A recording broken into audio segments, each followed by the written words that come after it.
Hello and welcome to another exciting episode of Movies for Dumb Guys.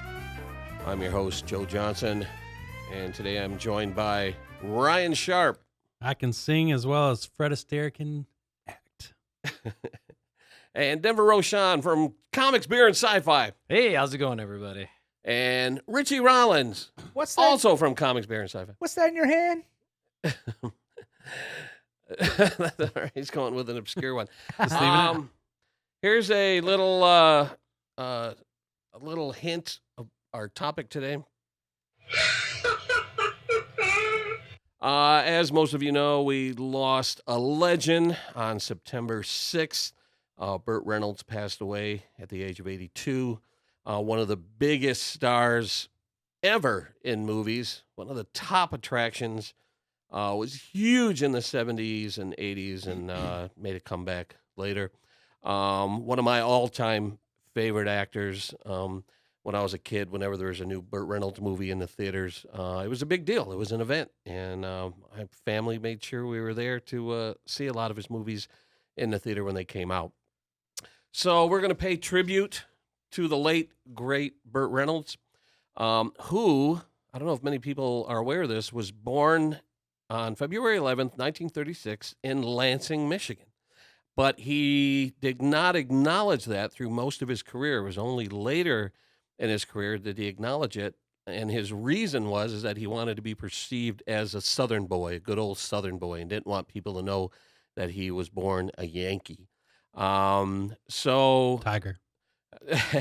So he spent the early part of his years in Michigan. They moved away for a little bit, came back, and then finally moved to Florida in 1946 when he was 10 years old, and made a home for himself in Florida, where he spent most of his life. As you probably know, he played football at college and could have been a football star, but he had an injury that ended that real quick, and ended up taking a drama class that changed his life, and eventually got some breaks on television. He was Quint in Gunsmoke from 1962 to 1965. And Dan August only lasted one season, but his career kind of took off right after that. And to capitalize on the popularity of Burt Reynolds, they would take the early episodes from that season and re-edit them into TV movies starring Burt Reynolds. So that was kind of his early break on television, but it wasn't until 1972 when he starred in Deliverance, where his career in movies really blew up. This gonna be fun! Just follow us! Hey, what happens if we flip this thing over? Now that you caught that up, hang on to your paddle. And if you hit any rocks, don't hit them with your head. So this was Burt's favorite movie. He said it was the best movie that he had ever done. It has 93% on Rotten Tomatoes. Believe it or not, though, that's not his highest rated movie on Rotten Tomatoes. We'll get to that in a moment. But this is the movie that changed everything for Burt Reynolds. Now, I was only 6 years old when it came out, so obviously I didn't see it in the theater, even though my mom took me to see much worse movies. I didn't see Deliverance until I was in my 20s, and I'd heard great things about it, so I invited some buddies over to watch Deliverance on DVD. And we all sat around, we had snacks, we're watching this great movie about guys bonding on the whitewater, in canoes. Were you eating pork rinds? And then Squealing the like famous pigs. scene comes out. Come on, squeal! Squeal!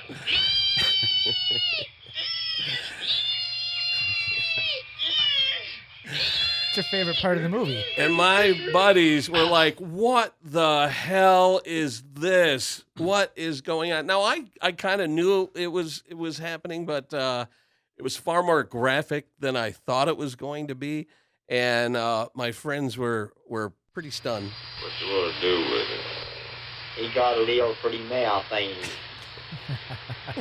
That's the truth.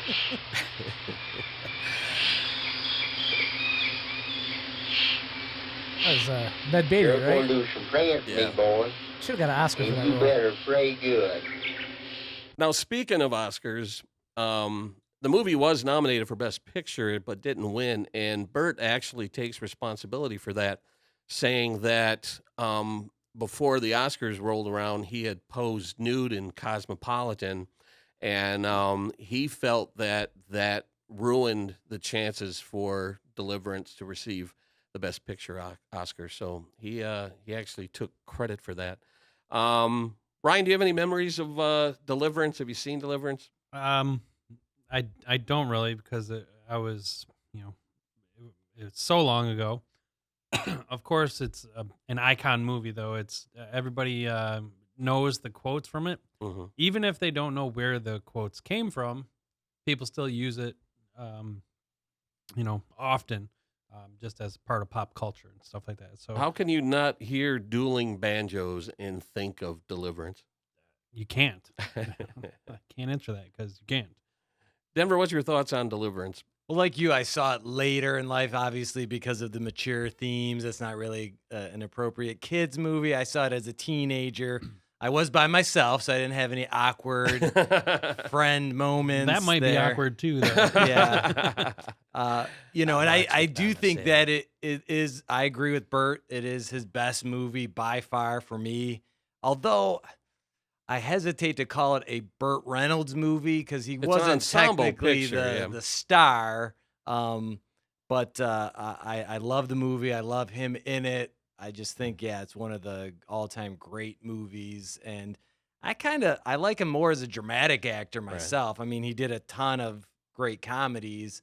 But I think his dramatic roles a la The Deliverance were my personal favorites. I think the movie, or the moment in that movie that made him a star was when what's the actor's name? John Voight? John Voight. When you think he's next, and you're like, oh my God, I can't watch this. And then all of a sudden, Arrow comes out of nowhere and takes one of the hillbillies out. Camera whip pans over to Burt standing there with the bow. I'm getting goosebumps just thinking about that moment. I think that's the moment that solidified his rise. Yeah, to one of the stardom. best movie moments of all time because you're just like, yes. Pretty incredible. It was awesome, yeah. Rich, do you remember seeing Deliverance? Oh yeah, I remember seeing it. I was 13 years old. We were at a birthday party of a friend of mine, and it was it a pig roast? It was a co-ed sleepover, in fact, and it was the first time we got to hang out with girls. And he was 32. So they put in the man raping scene. The man raping scene comes up, and we're like, was there a theme to this party? What was the pinata shaped like? I don't know. All I know is when that part came on, all of us were like, "That's not right." How that works, is it? We were very confused at the time. That's right. Now, the very next year, he starred in a movie called White Lightning, playing a character named Gator McCluskey, I think was his name, or McCluskey. And I want to play a little bit of the trailer. Tell me if you recognize some familiar themes that would be prevalent in subsequent movies. My name's Gator McCluskey. You know why I'm here, don't you? I said, you know why I'm here, don't you? Burt Reynolds is Gator McCluskey. He's a booze running, motor gunning, law breaking, love making rebel. He hits the screen like a bolt of white lightning. Whether he's racing the law, Boom, bitch, settle down.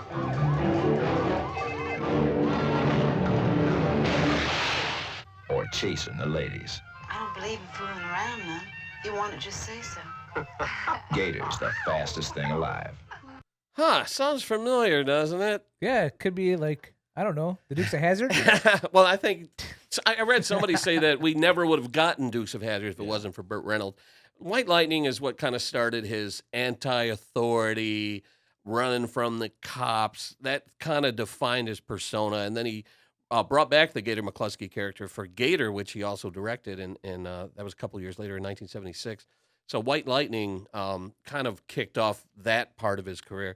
Again, I didn't see this when it came out. I watched it on video, probably less than 10 years ago, maybe 5 years ago. And it had all, the car chases and all that stuff. And it was really entertaining and really good. and that kicked off another facet of his career. Do any of you guys have any memories of watching White Lightning or Gator or anything like that? I'd probably confuse the two because I don't know if I saw White Lightning or Gator. It was such a long time ago. And so then he followed it up with what I think is one of my favorite movies, and I'm going to play a little clip from this trailer. Burt Reynolds, the quarterback who will tackle anything. Driver's license. Yeah, look what we got here. Miniature cop. The superstar. I feel so good. Get off of me. The stud. The all-American. The all-amazing. A joker of a jock who laughed all the way to prison. I'm gonna get you 24 hours in the hot box, boy. I quit. I think he broke his neck.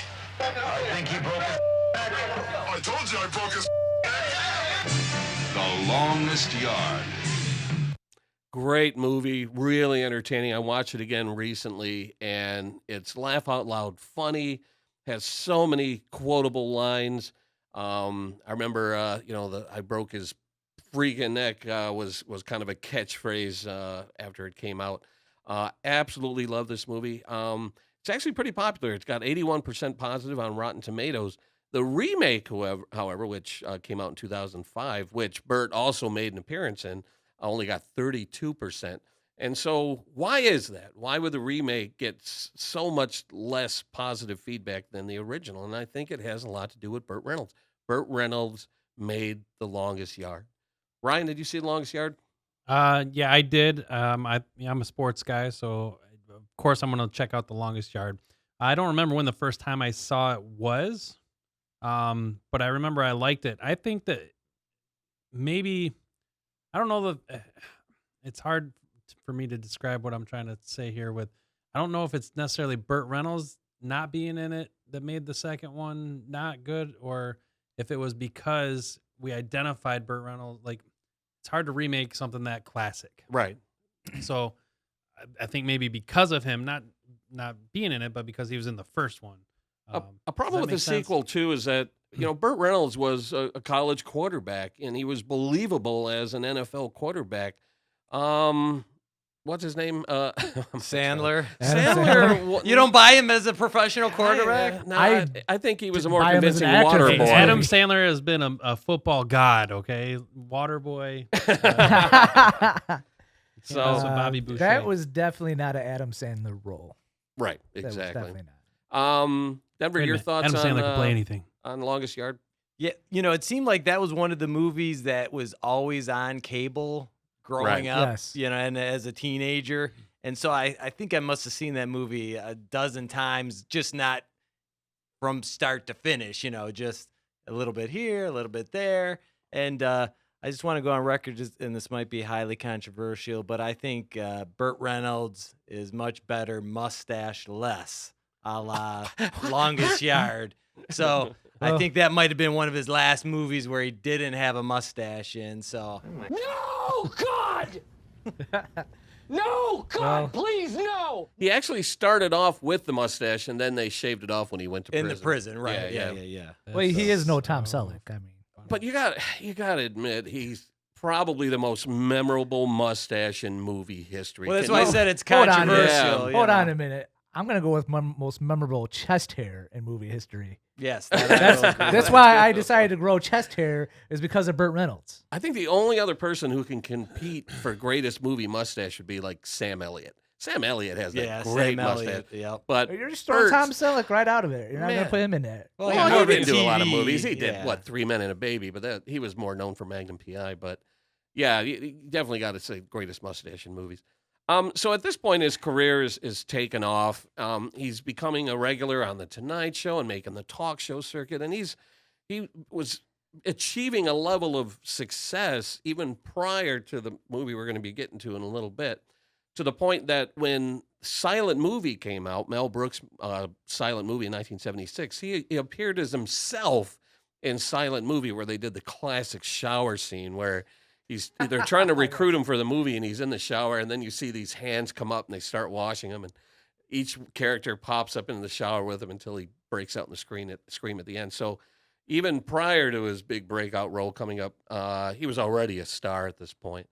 So then, 2 years or the very next year after Silent Movie, we get this. At last, a warm, sensitive, touching story about the close personal relationship between a man and a woman, between a trucker and his dog, Fred, I'm damn tired of picking you up. Fred! between a father No way. and his son. No way that you could come from my loins. And how they all took to the road one day for a quiet little drive in the country. From Georgia to Texas and back in 28 hours flat with a truckload of bootleg beer. I'll be driving this one. Hey, Blocker. You'll be driving the truck. This is Bandit 1, and that is Bandit 2. So Smokey and the Bandit comes out in 1977, second highest grossing movie of the year behind a little science fiction movie known as Star Wars. That's where he met Sally Field and began a relationship with her for a number of years, 5 years or so. And Hal Needham, who had been a longtime friend of Burt's, this was his directorial debut, and they began a lifelong relationship as director and actor. Smokey and the Bandit changed everything for Burt and became his most iconic role.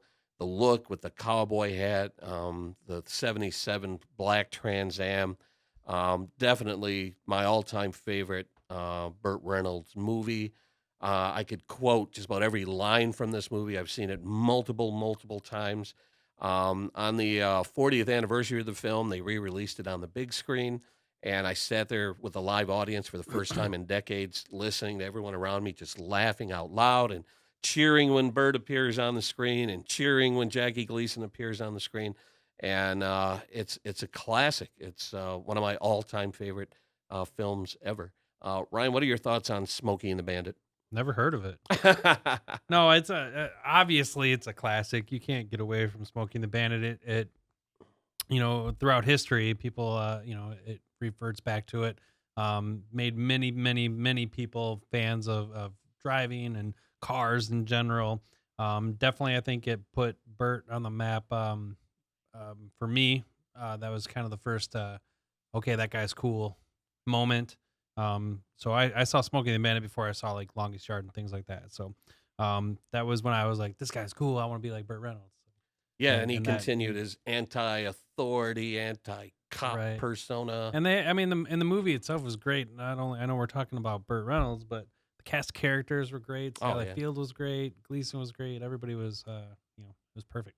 Yeah, it is. And not much of a story to it, but it's just this collection of great moments that somehow all come together. When you're entertaining, you don't need necessarily all that. So yeah. Denver, your thoughts on Smokey and the Bandit? My biggest memory about the movie is that I first heard about it from my grandparents who loved it. Then I went to see it with my mom. We both loved it.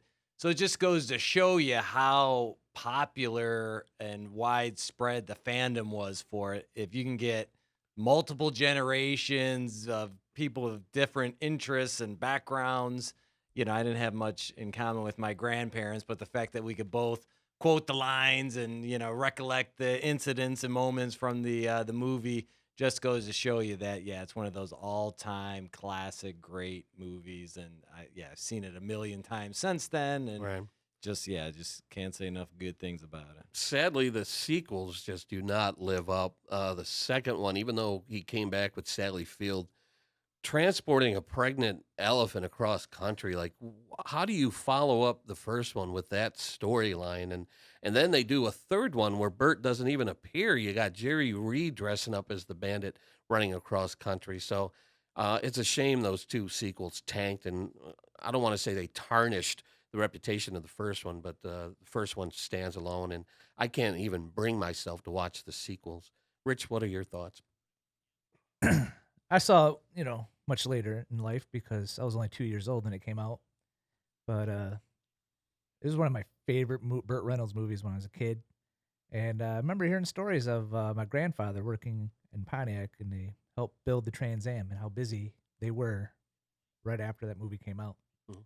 Now, what I had heard about the Trans Am is that it was actually a 1976 model, but Pontiac was getting ready to roll out the 1977 model, so they wanted the 1977 model in the movie. So they put the 77 front end on the two Trans Ams that they used for the movie, and they called it a special edition Trans Am, and they destroyed both cars. And they said the one that was in the jump, the famous bridge jump, when it landed, it was done. They couldn't salvage it, and so they end up scrapping both cars. They don't exist today. Everybody had to have one. So- After that, Trans Am became super popular after that. Love that laugh. So Smokey and the Bandit was such a huge hit that at one time, Burt Reynolds had 4 movies in the movie theaters playing simultaneously. I followed up Smokey and the Bandit with Semi-Tough, which I have vague recollections of it. I think it was another one of those cable staples about Chris Christopherson and Burt Reynolds being roommates living with Jill Clayburgh, and I don't have a whole lot of memories about it, even though you can see here that it's got 88% positive reviews on Rotten Tomatoes. And then he followed that up with The End in 1978. And again, he starred with Sally Field, another movie with Dom DeLuise. Now, I remember as a kid, at this point, I'm 12 years old. I remember being all excited. Oh, a new Burt Reynolds movie's out. We went to go watch The End. And talk about your dark comedies. This is about a character who's given a year to live by his doctor and decides he wants to kill himself off before his time is up. So imagine being a 12-year-old going, this ain't no Smokey and the Bandit. This isn't funny. Now, it had a couple of funny moments. I remember there was one line in there where he was trying to take a handful of colorful pills, and when he went to down them with milk, it was spoiled, and he spit it all over this table and made this mess, and he goes, looks like Walt Disney threw up. And I remember laughing out loud at that line. And of course, Dom DeLuise was hysterical in it too. But what a dark movie. That one's kind of tough to revisit. I remember it now, yeah. I had the same exact reaction to you. I was so excited for anything Burt Reynolds. Right. And then it was just like, okay, never mind. For those of you who haven't seen it, let me play a little clip from the trailer to give you Gets an put in idea. the mental hospital, doesn't he? The End, starring Burt Reynolds as a man who's about to die. What's that supposed to mean? It means lying in the ground with dirt on your face and holding your breath forever. Dom DeLuise as his committed friend. Why did you say it, dummy? Sally Field as his loving mistress. Honey, not now. Yeah. Funny stuff, eh? I know the way they try to sell it as this like lighthearted fun romp. It's like, and that's how it was marketed, like it was going to be a hilarious comedy, but man, it was really, really dark. So for me, when I don't remember when the first time I saw it, but I always had memories of this being a funny movie. So I don't know if I was just too young to really grasp what was going on. I mean, it was a comedy, but it was but I didn't very feel like the dark dark of it. I just was like, funny movie, ha ha ha ha. They loved their messed up movies, comedy movies in the 70s, if I remember. Yeah. Oh, yeah, definitely. So then later that year, he reteams with Hal Needham, and they end up churning out one of my all-time favorite Burt Reynolds movies. Burt Reynolds is Hooper, and Hooper is a real hero. He can take more crashes. Oh, jeez! More fire. Hello, gorgeous. More love. More hits. He can take more risks and have more fun than anyone can imagine. This is Hooper, the story of the greatest stuntman of them all. So yeah, I love Hooper. Amazing cast. He reteams with Sally Field. This has James Best in it. And I absolutely love it. It's an homage, kind of a love letter to the stunt community, which of course Hal and Burt were part of. And I really enjoy it. And they bring that red Pontiac Firebird in and did some amazing stunts, incredible sequence where they shoot that incredible stunt sequence. And then, of course, the big jump with the rocket-powered Firebird that flies through the air. And I really enjoy this movie. I saw it again recently on the big screen, and I forgot how much I liked this movie. I really enjoyed Hooper. Do you guys have any memories of Hooper you want to share? Oh, yeah, it was a big, big movie. I remember thinking at the time it was almost as good as Smokey and the Bandit, only because back then you couldn't pop in the movie and like watch them back to back, you know. Right. So it was what was ever freshest in your mind. But yeah, when this came on TV for the first time, it was like a big deal. I mean, remembered we cleared our schedule and made sure we were at home to watch it, you know. And yeah, it was just such a fun, great, you know, feel good kind of action movie. So yeah, I would rank this up there with his very best for sure. Rich? Hoopa! That's wrong movie. Yeah. Did I mention a young Adam West is in this movie? Burt Reynolds is the stunt double for Adam West, who plays himself. They call him Adam West in the movie. Yep, I remember that. He had a mustache too. The Airwolf guy's in it. What's his name? Brian Keith, who did a couple of movies with Burt. Yep. I love that movie. I loved Hooper. It was a great movie, and just watching the fight scene in the bar with Terry Bradshaw. Oh, that was which I think is fantastic. Terry Bradshaw's first movie appearance. Might be. I'm I'll not have to look sure. that up, yeah. A full head of hair, blonde hair, Terry Bradshaw. Right. Yeah. When Burt hits him Still in the thinning. face with the helmet on, we and might be he in some just trouble. takes that tooth out, we're in trouble. And he tries to knee him in the groin, comes back, he's like, we're definitely in trouble. Yeah. So yeah, that's definitely one of my favorite Burt movies. But then let's fast forward 2 years. They figure out that Burt and cars make magic, and here's his next major theatrical release.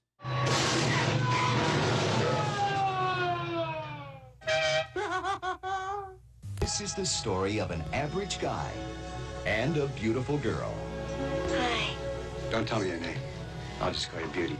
You must be a sensitive person. I try to be. Burt Reynolds is the defending champion.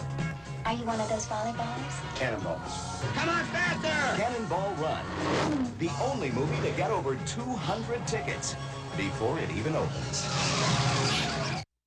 Now, Burt Reynolds himself admitted this wasn't his best work, even though it was a crowd pleaser. And he said it would have been wrong to turn down the paycheck. He received $5 million for doing Cannonball Run, which at the time was the highest paycheck for any actor in any movie in Hollywood at the time, for 3 weeks of filming on this movie. I absolutely love this movie. I think it's incredibly entertaining, incredible cast. The American premiere of Jackie Chan. You got Dean Martin, Sammy Davis Jr. Farrah Fawcett is absolutely stunning in this movie. When Burt lays eyes on her from across the bar, and she's got those glasses on, and oh my goodness, that something stirred deep inside me. You saw the at that glasses? moment. That's what you were looking at? Is the glasses? Okay. Yeah, They were stylish. She was stunning in this, man, And she was into botany, I believe. Yeah, that's right. That's Botanist. right. And then, of course, Dom DeLuise, another collaboration with Burt. And you see the chemistry those two have when you watch the bloopers and outtakes at the end of the movie. Those are almost as funny as everything that happens in the movie. And interesting little side note, when Jackie Chan acted in this movie and he saw it in the theater and saw that they had tacked on the bloopers at the end, that was his inspiration to put bloopers at the end of Jackie Chan films. So he was actually inspired by his role in Cannonball Run. As a matter of fact, I love this movie so much that Rich and I visited the finish line last year. The race ends at Redondo Beach, a little hotel called the Portofino Inn near Redondo Beach. And if you go there, there's a little change. There's one building that's changed, but for the most part, when you stand there, you could picture. You feel the ghosts of the past there. All the stars. Roger Moore, who was fantastic in this. They all stood right there at the finish line and celebrated the end of the race. And I was able to sing. What'd you sing? Sorry, what was that? What'd you sing? The Candyman. Because of Sammy? Yeah, I felt his presence there. There you go. And then I kind of got a little kung fu-ish, you know. There. So this is definitely Joe should have hit the ejector seat on you. Ryan, what are your thoughts on Cannonball Run? I have a couple of thoughts. I thought this movie was amazing when I was a kid and watching it. I watched it again last week. It didn't hold up for me at all, and I thought it was kind kind of boring. I still like Burt Reynolds though, his little smug thing that he does, and I think DeLuise, it's a great match together. Like I'd watch all their movies all the time just because they have such great chemistry together. Um, and you can tell it was real. And in the bloopers, you can tell like he's smacking them for real. like that's just their relationship. So, but I the picture of Burt Reynolds in that costume being a paramedic is forever ingrained. It's like it's iconic. It's again, he just had that swagger, that cool factor in it. So everybody wanted to be, steal an ambulance and drive an ambulance and then smack a fat guy. So no, Cannonball Run was good, but well, showing off your chest hair. Yeah, of course. At this point in his career, you could tell that he's just having a blast. And imagine being offered $5 million for doing this movie. And one of the things I love about this movie are just the little Easter eggs, I guess you can call them, throughout the movie. Early in the film, when Bert's trying to decide what to go across country, and he says, how about a black Trans Am? And he goes, it's been done. And then later on, as the cars are sort of approaching the finish line after the big fight that they have, the big brawl, you see a black Trans Am in the race. It's competing with the other cars. So I love those little nods, those little winks to Bert's career. Denver, your thoughts on Cannonball Run? Well, you're not going to be happy because I've never been a fan of this movie. Wow. I don't think it's a bad movie per se. I understand why people like it. It's very entertaining and, amazing cast and, it's a lot of fun, but it just never seemed like a movie. It felt like an extended skit. Yeah. It was like they decided to take a Saturday Night Live sketch and stretch it out into a movie length version. It was almost like a precursor to The Love Boat or whatever, where it's just like, let's just have all these celebrities come drifting in and out of the storyline. So, I don't begrudge anybody for liking it. I can understand, but just, never really cared for it. I do have this memory of being in the theater. Now, at that age, let's see, I was 15 at this point. Our family went to go see it. I didn't want to sit next to my mom. At this point, you're like, I don't want to sit with mom. So I sat in a different part of the theater. My mom sat somewhere else. And I distinctly remember hearing her laugh, just louder than everybody else in the theater, laughing out loud. And that's a memory I'll never forget. It was such a neat moment, just hearing her laugh hysterically. Rich, your thoughts on Cannonball Run? Oh, of course. I loved it. It was a fabulous movie. And by this time, I already knew who Jackie Chan was from watching Channel 50 and the Kung Fu Hour. And it was awesome to see him in a movie because I was a big fan of his way back then. And Sammy and Dean, I mean, come on. Those guys are the bomb, Oh, I gotta bless her. I love right? that. I mean, those guys always had me rolling in the movie. And, of course, like Ryan said, the chemistry between DeLuise and Burt was just great chemistry. It was funny and good timing. And it's one of my favorite Burt movies. Yeah, me too. So that came out in June of 1981. Just 6 months later, Burt tries something a little different. He kind of goes 180 degrees, and this movie is released in theaters just 6 months after Cannonball Run. Orion Pictures presents Burt Reynolds in Sharky's Machine. If you don't get out now, I'm going to have to call the police. I am the police. Sharky. Vice. They were just street cops until they teamed up with Sharky and became Sharky's Machine. The man with the smiling eyes. Sharky. Vice. Low-life creep. So the story behind this movie, and by the way, this is the movie that I was mentioning earlier that actually has a better rating on Rotten Tomatoes than Deliverance. So the story behind this movie, and I don't know if this is urban legend, this is something that I read, that when Clint Eastwood and Burt Reynolds were good friends, and when Clint Eastwood did Every Which Way But Loose, Burt sent him a letter or called him or something and said, hey, watch yourself. You're on my turf now doing the comedy thing. And he said, if you're not careful, I'm going to do a Dirty Harry movie. Well, Clint Eastwood watches Sharky's Machine and contacts Burt and says, you son of a bitch, you did a Dirty Harry movie. And it has that feel. It's ultra violent. Our hero, spoiler alert, loses several fingers in this movie, which shocked the hell out of me. Again, imagine me being a 15-year-old kid After having seen Cannonball Run and going, oh, there's a new Burt Reynolds movie out, going to see Sharky's Machine and watching people, the one girl, her face gets blown off, and it's so ultra violent. It was unlike anything we had seen from Burt Reynolds, and it's a great movie. Again, I watched it again recently, and I'm like, wow, this is really entertaining, and it's a side of Burt that we had not seen up until that point. It introduced Rachel Ward, who had a small movie before that, but this turned her into a star. She was stunning in this movie. And then a lot of Charles Durning, I think is his name, who had been in several Burt Reynolds movies. He was in this movie, and it was just a great cast and really entertaining film. Any of you guys have anything you want to share on Sharky's Machine? Ryan, did you see it? I don't have anything really to share other than the fact that I remember as a kid seeing this and really liking it, and I have zero memory of it now. Yeah. It's like I've never seen it before. I had to rewatch it to refamiliarize myself with it, and a lot of it came back when you sit down and watch it. I watched the trailer, and I'm like, I know I used to love this movie, and I watched the trailer, and I'm like, man, nothing. There's just nothing. So yeah. I don't know. Denver, your thoughts? You know, I have to say I'm kind of ashamed that I have never seen this movie because when it first came out, I was too young to see it. It was much too explicit. And then what happened subsequently after that is Burt kind of fell off the map with his 80s movies.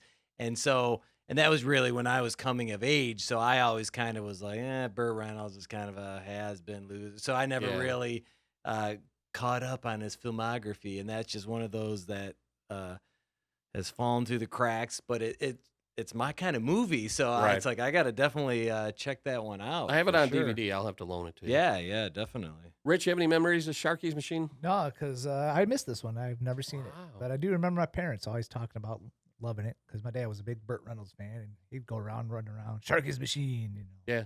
It was a big deal when memory. it came out. And here's a little side note. Burt also directed Sharky's Machine, so there's a little interesting tidbit. All right, so 2 years later, Burt just kind of kept going with what worked for him, and he missed some opportunities. Here's the clip from the trailer for the movie that he chose over Terms of Endearment. I've done some dumb things in my life, but this is the dumbest. Burt Reynolds is Stroker Ace.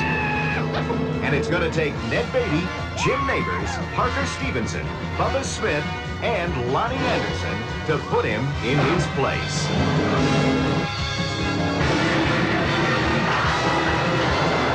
How's this for spectacular? So that's what he chose over Terms of Endearment.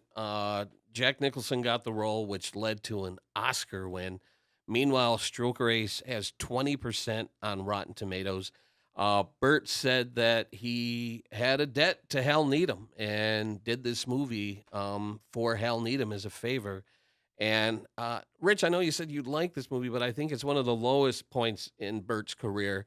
To see him in that chicken costume and doing what he did in that movie, it's kind of hard to watch now. It's a funny movie, and there's some great moments in it, and Jim Nabors is in it, and Bubba Smith. And, of course, he began that relationship with Lonnie Anderson, which I'm sure if he had to do over again, he wouldn't have done that because Lonnie Anderson had a terrible effect on his life. But, yeah, this might be right at the beginning of what you were saying, Denver, that downward spiral in his career. Ryan, any comments on Stroker Ace? No. Denver?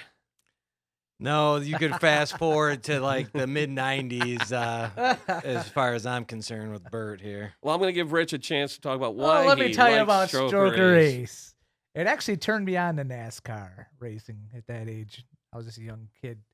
And it was just after probably the first Burt Reynolds movie I saw after Hooper and Smoking the Bandit. And I thought it was funny when I was a kid. I liked it. I haven't seen it since I was a kid, so I'm just basing this off of what I was back then. I might not like it now. Yeah. But back then, I remember I loved it. I can take money that you won't like that. I won't like it now. Bubba Smith.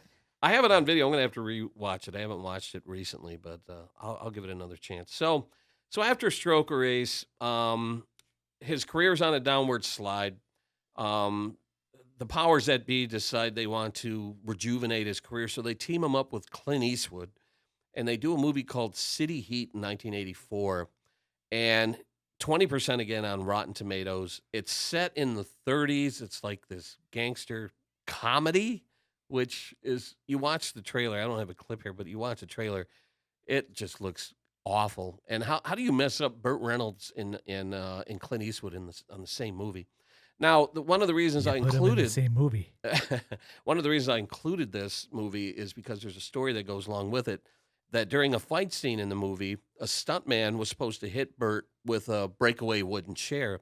Instead, he picks up a metal chair and smacks it across Burt's face, broke his jaw. Burt could not eat solid food for a long period after this and ended up losing 30 pounds after that incident, and got addicted to painkillers, and it just about ruined his life and ruined his career. When the movie Stick came out a year later, Burt was noticeably thinner in Stick, movie he also directed, which led to rumors of him having AIDS. And so that was a really, really dark time in his career. And that's kind of where he hit rock bottom, I think, during that time period. Cop and a Half was, I think, rock bottom. What year did that come out? Do you happen to know? I don't know. Yeah, that's 93. That came out later. Okay. I recently tried to rewatch Best Little Whorehouse in Texas. Oh, right. I'd rather watch Cop and a Half. Yeah. I haven't seen that since it came out. And I seem to recall that being sort of a popular movie, but yeah, I remember it being popular as a kid, and I liked it because I was a little kid getting to see girls in lingerie. I was like, ooh. The Broadway musical was popular, but the movie was not a good adaptation. No. Right. No. So he laid low for a number of years. The 90s rolled around. He returned to television, did Evening Shade, which I don't have much of a memory of watching. I know it did all right, I guess, when it was on. It was on for, 4 years or 5 years. And he actually won a Golden Globe for Best Actor in a Comedy, and he won an Emmy for Best Actor in a Comedy in 1991. And so he was still a thing in Hollywood. As a matter of fact, he had a cameo in The Player in 1992, which was laugh out loud funny when he just tells off what's his name, Tim Robbins' character. He's like, I never liked you or whatever. And so he as another Denver, you mentioned he's probably the actor who played himself in more movies than anything else. So here he is on Evening Shade. His career is kind of, kind of leveled out at this point.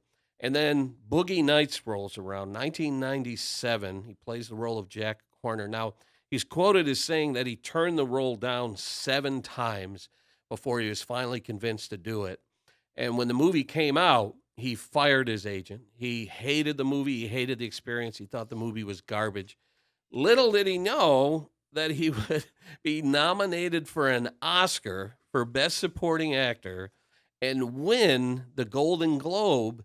And the movie has 93% positive ratings on Rotten Tomatoes. Despite all that, he still refused to work with the director, whose next movie was Magnolia, and invited Burt to be part of that. And Burt said, I never want to work with you again. But that was kind of a little bit of a comeback phase for Burt, even though he didn't do a whole lot with it after that, but he was back on the map again, standing there, as part of the Oscar elite again. So it's a really fascinating story. And so then he did some cameos. He had a cameo in the Longest Yard remake, which we mentioned, where he played a different role, Coach Nate Scarborough in that movie. And then he played Boss Hogg in the Dukes of Hazzard movie, which is kind of forgettable. That also came out in 2005. So let's jump ahead. Little independent movie, which was written and directed by a guy named Adam Rifkin. He had an idea for a movie about an aging film star who used to be the biggest star on the planet, and he's at the end of his career and is invited to a film festival celebrating his work. And Adam Rifkin basically said that he wrote the movie with Burt Reynolds in mind, who was his hero, and he was not going to do the movie without Burt. Somehow he managed to get a hold of Burt, gave him the script, and Burt said, I'll do it. The problem was there was no funding for it.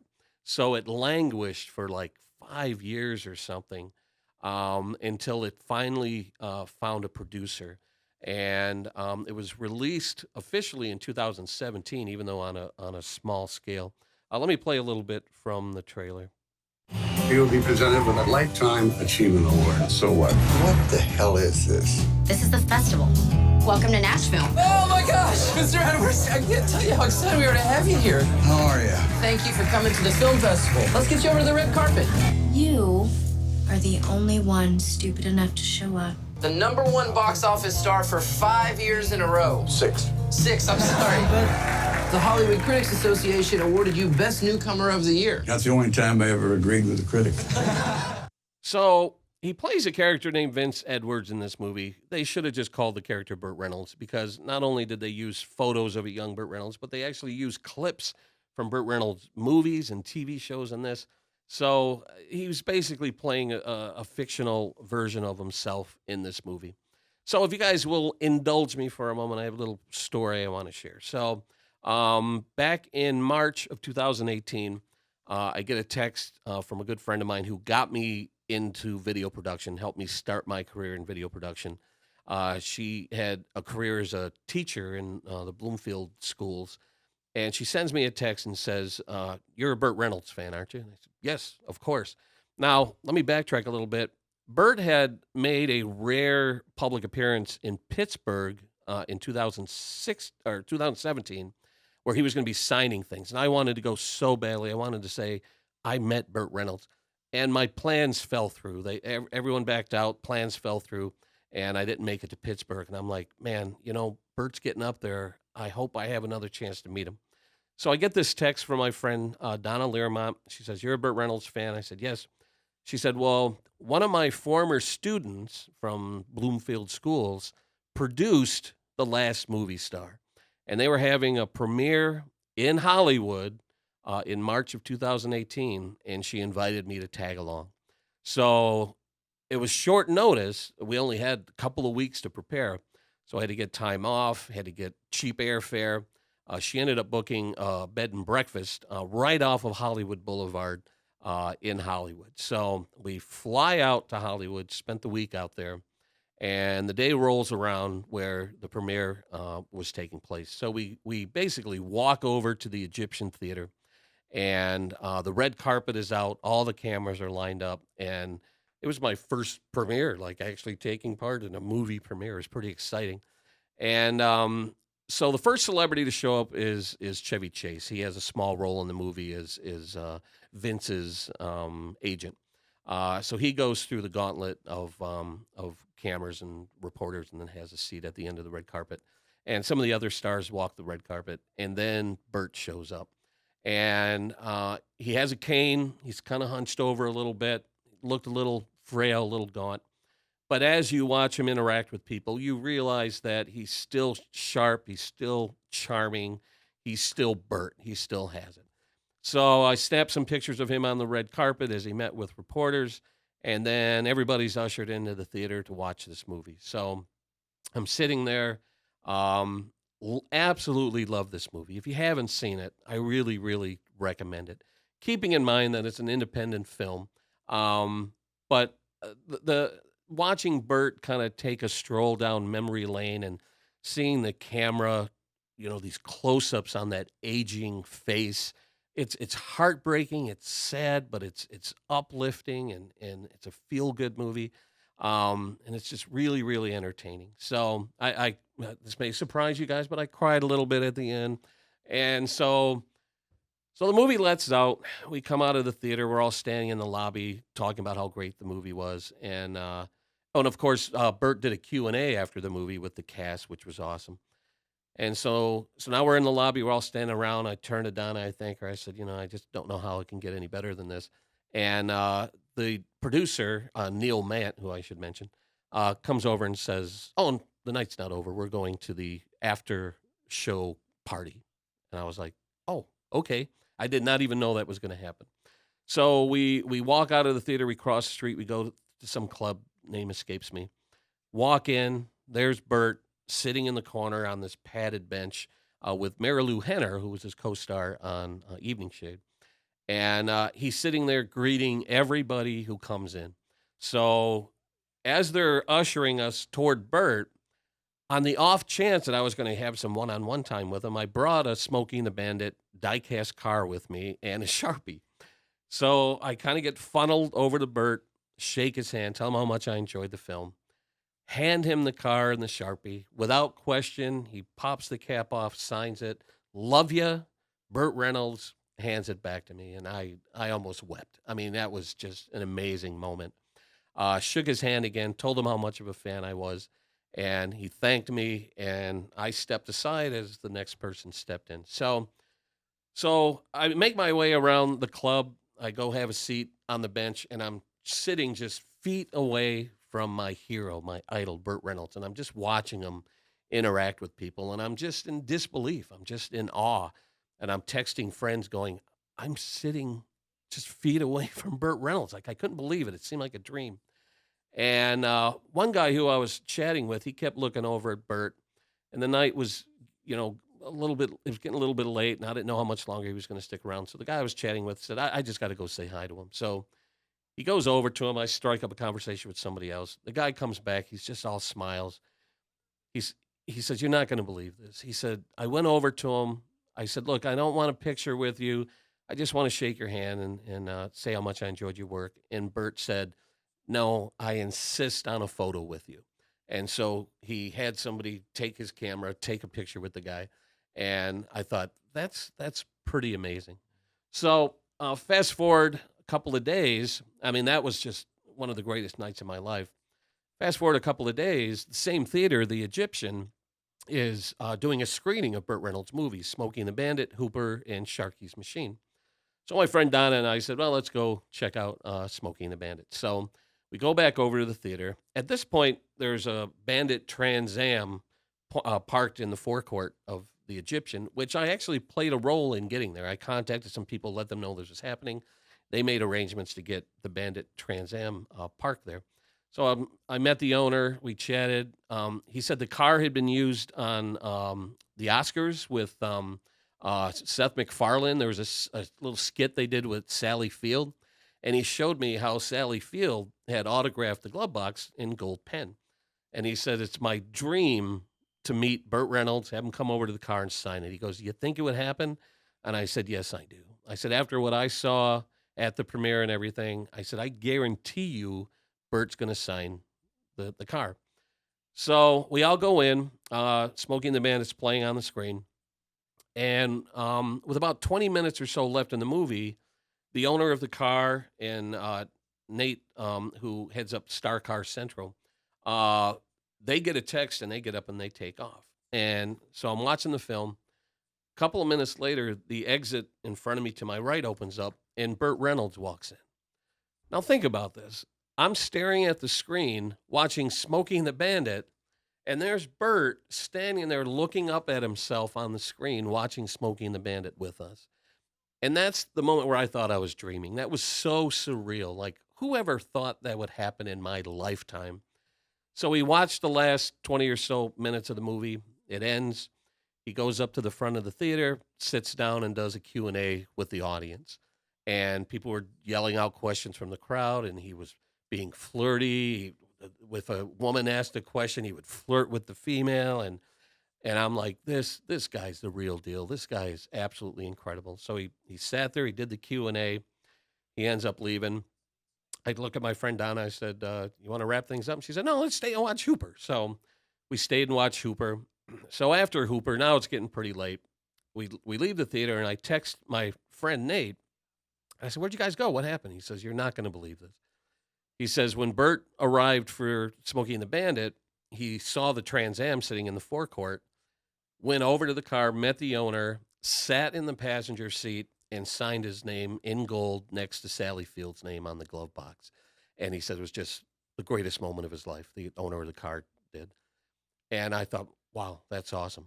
Now, who would have thought that 6 months later, Burt would be gone? I never saw that coming. As a matter of fact, he had been hired to act in Quentin Tarantino's Once Upon a Time in Hollywood movie, which would be coming out, I think, next year. And he was going to play a small role of a guy who owned the property where Manson and his followers stayed for a while. And he had done a read-through of the script and everything, but before he can film a single frame of footage, he passed away. So they're going to have to recast that role in Once Upon a Time in Hollywood. So basically, the last movie star. I guess there's some other minor things he did, but the last movie star is kind of his swan song, and I think it's appropriate because the movie kind of looks back at the career of Burt Reynolds. Adam Rifkin, I thought, just did a fantastic job with the film, and he became friends with Burt. And so this, his passing on September 6th was just had such a huge impact on me. It was probably, you always read about celebrities passing away, and this one had an impact on me because of that moment that I shared with him and the impact that he had on me growing up and being in the movie theater and watching his movies for decades.